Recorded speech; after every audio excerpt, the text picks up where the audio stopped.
गांव में तो सब जगह अकाल की परिस्थिति हो गई है। लगता नहीं कि अब इस गांव में ज्यादा दिन रुकना उचित होगा। काम के लिए बाहर गांव तो जाना ही पड़ेगा। भूषण काम की तलाश में दूसरे गांव की ओर निकल पड़ता है।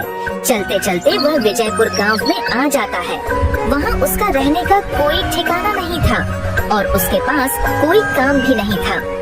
चलते चलते वह एक अमीर किसान जगत सेठ के पास आ पहुंचता है। सेठ जी, मैं भूषण दूसरे गांव से आया हूँ। हमारे गांव में अकाल की परिस्थिति हो गई है। लोगों के खेत सूखे पड़े हैं। गांव में बूंद बूंद पानी के लिए लोग तरस रहे हैं। अगर मुझे आपके पास कुछ काम मिल जाएगा तो बहुत कृपा होगी बड़े भाई। अरे रे, लगता है तुम्हारी हालत बहुत खस्ता हो गई है। ठीक है, वैसे मेरे पास एक काम तो है और लगता नहीं कि तुम वो कर पाओगे। सेठ जी, आप चिंता ना करें, मुझे आप कोई भी काम दे सकते हैं। मैं वो काम पूरी मेहनत और ईमानदारी से करूँगा। अच्छा ठीक है भूषण, तो कान खोल कर सुन लो। मेरे पास 50 गायें और 50 भैंसें हैं। तुम्हें हर रोज उन जानवरों का गोबर निकालना होगा और रोज सुबह शाम उन्हें चारा पानी देना होगा। महीने के आखिर में तुम्हें इस काम के लिए 200 रुपए मिलेंगे। और हाँ, 2 वक्त का खाना भी हमारी तरफ से मुफ्त दिया जाएगा। बोलो, क्या तुम ये काम कर पाओगे? अरे बाप रे, 50 गाय और भैंसों को संभालना आसान काम नहीं है। पर अब मैं कुछ कर भी तो नहीं सकता और ऊपर से सेठ जी 2 वक्त का खाना भी दे रहे हैं। ठीक है सेठ जी, मैं ये काम कर लूँगा, पर एक विनती है। हाँ बोलो भूषण, क्या बात है? सेठ जी, अगर आपको समस्या ना हो तो क्या मैं आपके गायों के साथ गौशाला में रह सकता हूँ? सेठ जी, मैं इस गांव में नया हूँ, मेरा रहने का कोई ठिकाना नहीं है। जग्गा सेठ थोड़ी देर तक सोचता है और भूषण को ऊपर से नीचे तक देखने के बाद उससे कहता है, ठीक है भूषण, तुम गौशाला में रह सकते हो। जी धन्यवाद सेठ जी। तब से भूषण गौशाला में रहकर अपना काम करने लगता है। वह रोज जल्दी उठकर गाय और भैंसों का गोबर निकालता, उन्हें चारा डालता और समय पर पानी भी पिलाता था। हर रोज भूषण अपना काम ईमानदारी और पूरी मेहनत से करता था। जगत सेठ को भी भूषण का काम बहुत पसंद आने लगा, क्योंकि वह अपना काम सफाई से करता था। एक दिन जगत सेठ भूषण को बुलाकर उससे बोलता है, भूषण, मुझे तुम्हारा काम बहुत पसंद आया है। तुम गाय और भैंसों का अच्छा ख्याल रख रहे हो, इसलिए दूध की गुणवत्ता भी बढ़ गई है और गायें पहले से ज्यादा दूध भी दे रही हैं। इसलिए मैं आज से तुम्हारी तनख्वाह बढ़ाकर पूरे 400 रुपए कर रहा हूँ। आपका बहुत बहुत धन्यवाद सेठ जी। कुछ दिन ऐसे ही बीतने लगते हैं। भूषण जगत सेठ के पास बहुत मेहनत और ईमानदारी से काम करता है। धीरे धीरे भूषण के पास अच्छा खासा रुपया जमा हो जाता है, जिससे वह अपने लिए छोटा सा रहने लायक एक कुटिया बनवा लेता है। उस गौशाला में सोकर तो नाक से गोबर की गंध अभी भी नहीं जा रही। अब आखिरकार मुझे अपने घर में चैन से सोने को तो मिलेगा। तब से भूषण जगत सेठ के पास गौशाला में काम करने आता और 2 वक्त का खाना खाकर अपने घर सोने के लिए चला जाता था। कई साल ऐसे ही बीत जाते हैं। भूषण की मेहनत के कारण उसके पास अच्छा खासा रुपया जमा हो जाता है। एक दिन भूषण जगत सेठ से बोलता है, सेठ जी, आजकल गांव में चोरी की समस्या बहुत बढ़ गई है और मेरे पास कुछ रुपए भी जमा हैं जो मैंने अपने घर में रखे हुए हैं, पर मुझे उन पैसों की चोरी की चिंता हो रही है। आपको तो पता है कि मैं दिन भर आपके पास ही काम करता हूँ और सिर्फ रात में ही घर सोने जाता हूँ, इसलिए मुझे रोज उन पैसों की चोरी की चिंता सताती है। हाँ भूषण, तुम बात तो बिल्कुल सही कह रहे हो।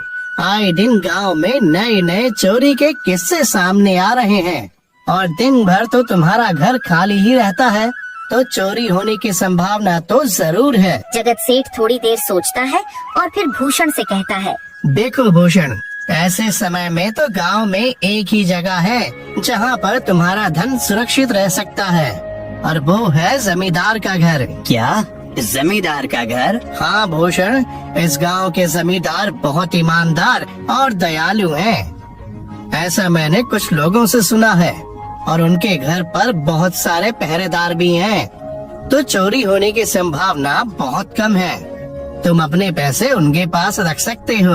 अच्छा, ऐसा है क्या सेठ जी? ठीक है, फिर आज ही मैं जमींदार जी से मिलकर बात करता हूँ और उन्हें अपनी समस्या बताता हूँ। उस दिन भूषण जमींदार जी के घर उनसे बात करने जाता है। ए टूडको, कहाँ अंदर आए जा रहे हो? वहीं रुक जाओ। जी, मुझे जमींदार जी से मिलना है। मुझे उनसे कुछ काम है। क्या काम है तुमको उनसे? मुझे जरा बताओ। जी, मुझे कुछ पैसे रखवाने थे उनके पास, यही काम के लिए आया था मैं। अच्छा ठीक है, तुम अंदर जा सकते हो।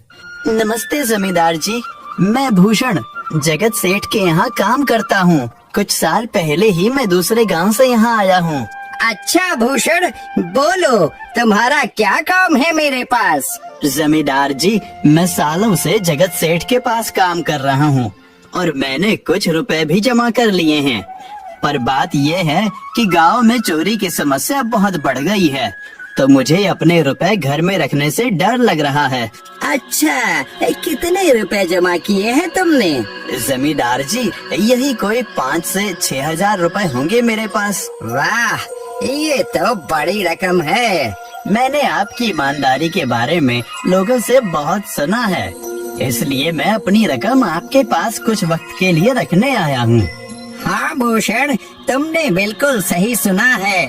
तुम्हारी रकम मेरे पास पूरी तरह से सुरक्षित रहेगी।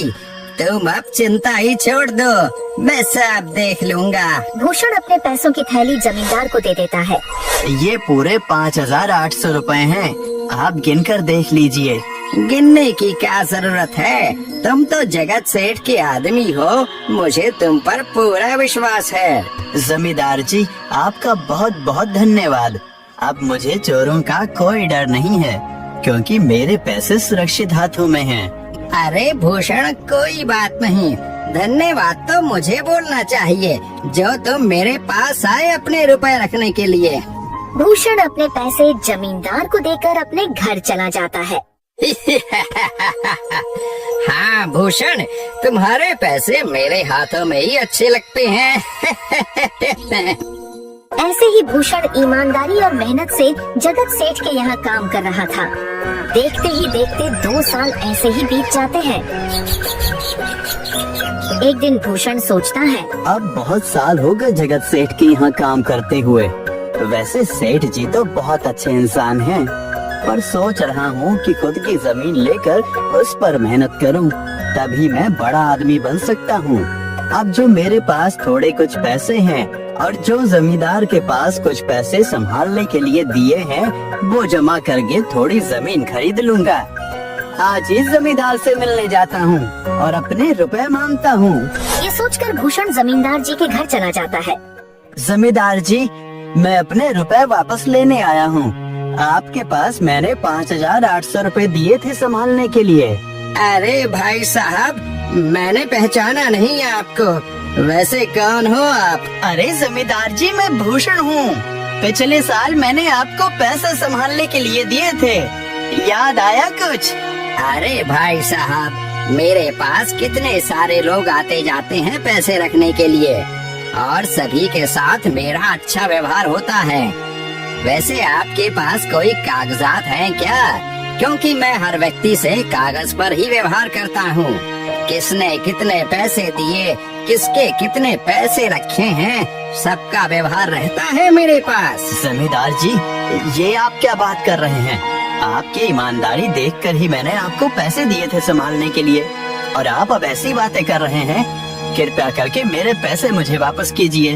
हाँ भूषण, मैं ईमानदारी से ही काम करता हूँ, इसलिए तो तुमसे मैं डॉक्यूमेंट्स मांग रहा हूँ। क्या तुम्हें पता नहीं, जब तुम किसी से पैसों का व्यवहार करते हो तो तुम्हें स्टाम्प पेपर पर लिख कर देना पड़ता है।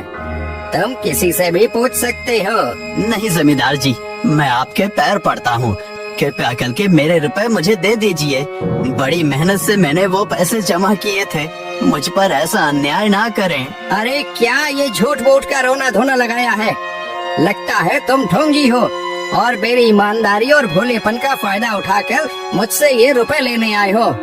रुक, तुझे अभी सबक सिखाता हूँ।